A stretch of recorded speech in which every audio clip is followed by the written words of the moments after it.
नमस्कार मित्रांनो, विजय जाधव चॅनलमध्ये आपलं परत एकदा स्वागत आहे. तर आज आपण 14 ऑगस्ट 2025 चालू घडामोडी बघणार आहोत. तर त्याआधी आपल्या चॅनलला सबस्क्राईब करून ठेवा आणि बेल आयकॉन क्लिक करा. तुम्हाला नवीन व्हिडिओचे अपडेट येत राहतील. तर चला बघूया आजचा पहिला प्रश्न.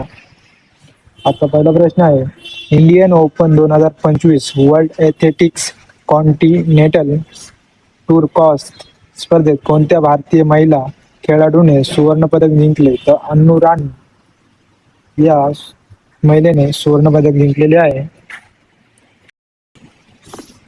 प्रश्न क्रमांक 2, प्रो गोविंदा लीग 2025 चे विजेतेपद कोणत्या संघाने जिंकले आहे?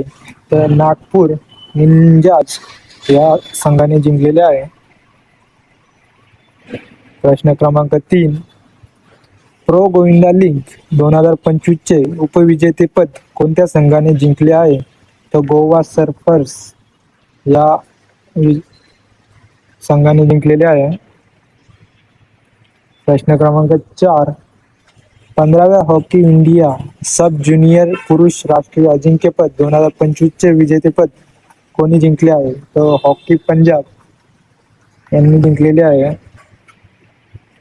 प्रश्न क्रमांक 5, अलीकडेच कोणत्या देशाने डार्क ईगल हायपरसॉनिक क्षेपणास्त्र प्रणाली विकसित केली? तर अमेरिकेने क्षेपणास्त्र प्रणाली विकसित केलेली आहे.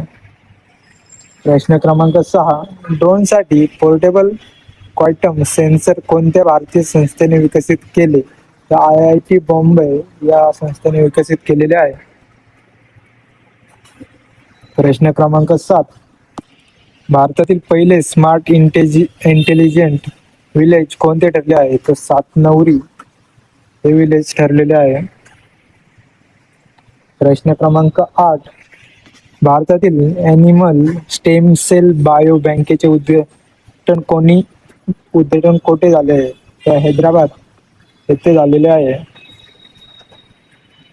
प्रश्न क्रमांक 9, सिक्कीममध्ये अलीकडे साजरा होणारा टेंडोंग लोरम फॉट हा सण कोणत्या समुदायाशी संबंधित आहे? तर लेप्चा या समुदायाशी संबंधित आहे. प्रश्न क्रमांक 10, दरवर्षी जागतिक जैवइंधन दिवस कधी साजरा करण्यात येतो? 10 ऑगस्ट या दिवशी साजरा करण्यात येतो. तर आजचे आपले 10 प्रश्न झालेले आहेत. तर आपल्या चॅनलला सबस्क्राईब करून बेल आयकॉन क्लिक करा. तुम्हाला नवीन व्हिडिओचे नोटिफिकेशन येत राहतील. धन्यवाद.